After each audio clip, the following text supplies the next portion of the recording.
तो ये 50 भेड़ एक ही ट्रक के अंदर ठूस ठूस के भरी गई और इनको तस्करी करके ले जाया जा रहा था स्लॉटर के लिए। तो इन्हें गुड़गांव पुलिस के सहयोग से रोका गया, हमारे शेल्टर में इनको रखा गया और अब ये सब स्वतंत्र हैं। कहते हैं कि पशु की आंखों में भी भाषा बोलने की शक्ति होती है, लेकिन उसे कोई सुनने और समझने वाला चाहिए। वो बेजुबान जानवर कोई चीज नहीं है, वो भी हमारी ही जिंदगी का एक अनमोल हिस्सा है। इस वक्त हम पहुंच चुके हैं उसी ध्यान फाउंडेशन में जो मूक प्राणियों को, जानवरों को उनका इलाज करके, प्यार दुलार करके एक नया जीवन दान देती है। नमस्कार, मैं दीपा राणा और आप देख रहे हैं रिपोर्टर्स इंडिया। इस वक्त हम गुरुग्राम के ध्यान फाउंडेशन में पहुंच चुके हैं और यहाँ पर ध्यान फाउंडेशन शेल्टर के अंदर हम इस वक्त जा रहे हैं और यहाँ आपको दिखाएंगे कि किस तरीके से ध्यान फाउंडेशन शेल्टर में जानवरों का ध्यान रखा जाता है, उन्हें फिर से एक नया जीवन दान दिया जाता है। चलिए मेरे साथ और देखते हैं यहाँ पर आखिर कौन कौन से जानवरों को रखा जाता है और उनका इलाज पूरी तरीके से किया जाता है। चलिए।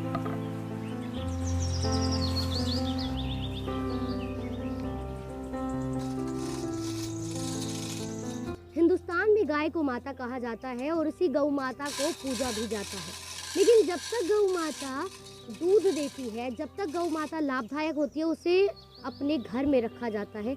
लेकिन जैसे ही गौ माता लोगों के लिए लाभदायक नहीं होती, उन्हें लावारिसों की तरह सड़कों पर छोड़ दिया जाता है। लेकिन यही ध्यान फाउंडेशन उन गौ माता की रक्षा करती है, उनको प्यार दुलार देकर उनको एक नया जीवन दान देती है। इस वक्त हमारे साथ शरद हैं, उनसे बातचीत करेंगे, उनसे जानेंगे कि यहाँ पर ध्यान फाउंडेशन में गौ माता की किस तरीके से सुरक्षा की जाती है। हर हर महादेव। जो आप यहाँ पे दृश्य देख रहे हैं, ये दिल्ली एनसीआर में सड़क पे छोड़े गए लावारिस पशु जो हैं, जो दुर्घटनाग्रस्त हो जाते हैं, एक्सीडेंट होता है या किसी न किसी रोग से ग्रस्त होते हैं, तो जब भी ध्यान फाउंडेशन की जो 24/7 एनिमल रेस्क्यू हेल्पलाइन है, जब उसको कॉल किया जाता है तो हम अपने एम्बुलेंस को भेज के इन पशुओं को अपने शेल्टर में ला के रिहेबिलिटेट करते हैं। जिन जानवरों को आप इस समय यहाँ देख रहे हैं, ये सभी गौवंश लावारिस था, इंजर्ड था, जिन्हें संस्था ने अपने शेल्टर में रख के इस समय ठीक किया है, स्वस्थ किया है। इसमें से काफ़ी गौ माता गर्भ से थी, जिनके जो शिशु हैं नवजात, अब उनको यहाँ पे एक अच्छा जीवन फाउंडेशन ने अपने शेल्टर में प्रदान किया है। कुछ ऐसे जानवर भी है यहाँ पर जो अपने पैरों पर खड़े भी नहीं हो सकते हैं, जिस तरीके से अभी आपने देखा यहाँ पर किस तरीके से मालिश की जा रही है। और ये एक इसके बारे में हम पूरी जानकारी शरद जी से लेंगे। शरद जी, किस तरीके से यहाँ पर इसे उठाया गया है, क्या कहते हैं? देखिए, अब जैसे आप इसको देख रहे हैं, ये कुछ ही दिन पहले हमारे शेल्टर में आया है। गुड़गांव का ही ये केस है। एक्सीडेंट हुआ इनका हाईवे पे, ट्रक ने इनको हिट किया। अब ये इतनी गंभीर परिस्थिति में हमारे पास आए कि अपने शरीर के बल से खड़े होने की कोशिश भी वो नहीं कर सकते। तो जब तक हम उन्हें काउ लिफ्ट के थ्रू खड़ा नहीं करते, उनके पैरों की डेली मालिश नहीं करते, तब तक इनकी स्थिति में इम्प्रूवमेंट का कोई स्कोप नहीं है।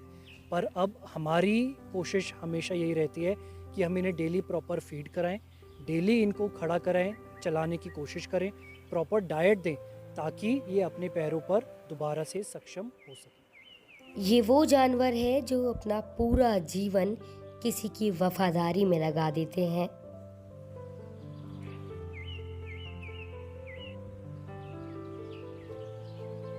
जानवरों से प्यार करना और पालना हर कोई जानता है, लेकिन उस प्यार को बरकरार रखना शायद ये हम नहीं जानते। इंसानियत एक ऐसी चीज़ है जो जब मूक प्राणी को हम उसकी रक्षा करते हैं, उसको प्यार करते हैं, शायद वही असली इंसानियत कहती है। और ये ध्यान फाउंडेशन का ही एक तस्वीर है ऐसी, जहाँ पर मूक प्राणियों को, जानवरों को रखा जाता है। और आप देख सकते हैं यहाँ पर एक डॉग है और उसकी किस तरीके से ड्रेसिंग की जा रही है। यहाँ पर डॉक्टर हमारे साथ हैं, उनसे भी हम बात करेंगे कि आखिर क्या हुआ इनको और कहाँ से लेकर आए हैं ये। डॉक्टर, कहाँ से लेकर आए हैं? ये दिल्ली से आया था डॉग।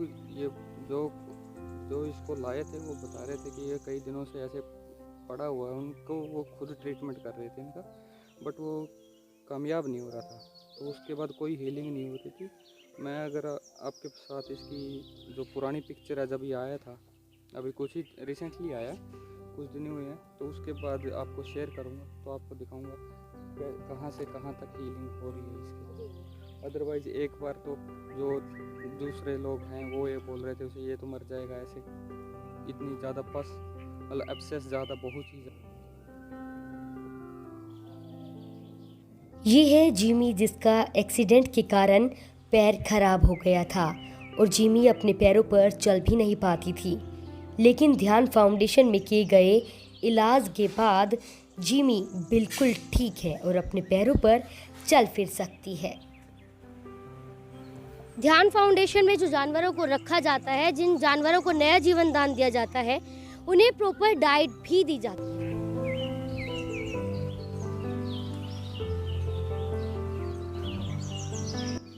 यहाँ पर ध्यान फाउंडेशन में कुछ डॉक्टर्स हैं और बाकी जो उनका ध्यान रखते हैं, लेकिन शरद जी जो हमारे साथ इस ध्यान फाउंडेशन में किन किन जानवरों को रखा जाता है, जो हमें पूरी जानकारी दे रहे हैं। उन्होंने देखिए खुद किस तरीके से एक मेमने को उठाया हुआ है अपनी गोद में, और वो उनसे हम जानेंगे यहाँ पर जो अभी आप तस्वीर देख रहे थे इन भेड़ की, ये भेड़ जो है वो कहाँ से लाई गई है, किस तरीके से इनका ध्यान रखा जा रहा है। ये भेड़ें जो आप देख रहे हैं यहाँ पे, ये सभी लगभग 50 के करीब हैं। तो ये 50 भेड़ एक ही ट्रक के अंदर ठूस ठूस के भरी गई और इनको तस्करी करके ले जाया जा रहा था स्लॉटर के लिए। तो इन्हें गुड़गांव पुलिस के सहयोग से रोका गया, हमारे शेल्टर में इनको रखा गया और अब ये सब स्वतंत्र हैं, खुले हैं। हम इनका प्रॉपर टेस्ट कराते हैं, ट्रीटमेंट प्रदान करते हैं और इनकी जो भी डाइट है, जो इनके अपकीप के लिए रिक्वायर्ड है, वो हम इनको यहाँ पे दे रहे हैं। कितने दिन हो गए इनको यहाँ पर लाए हुए? आप देखिए, इनको यहाँ पे आए हुए लगभग 2 से 3 महीने हो चुके हैं। इसमें से काफ़ी सक्सेसफुल स्टोरीज हमारे पास हैं। आप देख सकते हैं इनकी शक्ल पे मासूमियत कितनी है। अगर इनको ये जीवन प्रदान नहीं किया जाता तो अब तक ये सभी स्लॉटर किए जा चुके हैं। चलिए, ध्यान फाउंडेशन की कुछ ऐसी ही तस्वीरें और हम आपको बाकी दिखाते हैं। ये वो ऊंट हैं जिन्हें बीएसएफ की मदद से कसाईयों के हाथों से बचाया गया और ध्यान फाउंडेशन की मदद से अब इन्हें इनका इलाज करके नया जीवन दिया जा रहा है। तो ये ध्यान फाउंडेशन गुरुग्राम का जो शेल्टर है, शरद जी ने हमें बताया कि किस तरीके से ध्यान फाउंडेशन में जानवरों को रखा जाता है, उनका पूरी तरीके से इलाज किया जाता है, उनको पूरी डाइट दी जाती है। यहाँ पर कुछ डॉक्टर्स भी हैं जो अपना पूरा जीवन इन जानवरों को जीवन दान देने के लिए लगा देते हैं। शरद जी से हम जाते जाते अंत में विदा लेते हैं और कुछ बात इनसे करते हैं। इन्होंने एक पोस्टर यहाँ पर लगाया गया है यहाँ पर इनके द्वारा, उसका भी हम मतलब जानते हैं। और ये अडोप्ट जो है, डोंट शॉप, मतलब कि ये कुछ लोग अडोप्ट करना चाहते हैं डॉग्स को। क्या इस पोस्टर के माध्यम से आप लोगों को कहना चाहते हैं? मैम, अंत में मेरा यही आपके चैनल के माध्यम से जो भी आपके व्यूअर्स हैं उनसे अनुरोध है कि इस कॉज में आगे बढ़कर हिस्सा लें, हमारे साथ जुड़ें। हमें किसी भी ज़रिए से आप संपर्क करना चाहते हैं, वो डिटेल्स हम आपको प्रोवाइड करेंगे। और इस पोस्टर के माध्यम से हम आपको यही बताना चाह रहे हैं कि जो लावारिस पशु होते हैं, सभी लोगों को आजकल डॉग्स को एज अ पेट रखने का शौक़ है, पर काफ़ी सारे लोग डॉग्स को, पपीज़ को परचेज़ कर रहे हैं। हम आप लोगों से गुजारिश करेंगे कि आप डॉग्स को अडॉप्ट करें। हमारे पास बहुत सारे लावारिस पपीज़ हैं, अबैंडन्ड हैं, जो कि एक अच्छे घर की आस में हैं, इंतज़ार में हैं। और अगर कोई भी फैमिली विलिंग होती है उनको अडॉप्ट करने के लिए, तो उनके जीवन को ज़रूर एक नई दिशा प्राप्त होगी। बिल्कुल सही कहा कि जो लोग डॉग्स को या फिर किसी जानवरों को रखने के शौकीन होते हैं और वो भी एक अच्छे घर की आस में होते हैं, इसलिए अगर आप चाहे किसी भी लावारिस पशु को भी आप देखते हैं तो ध्यान फाउंडेशन के जरिए आप उन्हें एक नया जीवन दान दे सकते हैं। और अगर चाहते हैं आप किसी डॉग को अडॉप्ट करना, तो वो भी आप ध्यान फाउंडेशन के ज़रिए कर सकते हैं। तो ये थी हमारी आज की पूरी, जो आज हमने ज़मीनी हकीकत जानी ध्यान फाउंडेशन की। तो हमने यही पाया कि किस तरीके से मूक प्राणियों की रक्षा करता है ये ध्यान फाउंडेशन। ये इनका ही नहीं बल्कि हर एक हिंदुस्तानी का और हर एक इंसान का कर्तव्य है कि अगर इंसान के अंदर इतनी ताकत है तो वो एक मूक प्राणी को जीवन दान ज़रूर दें।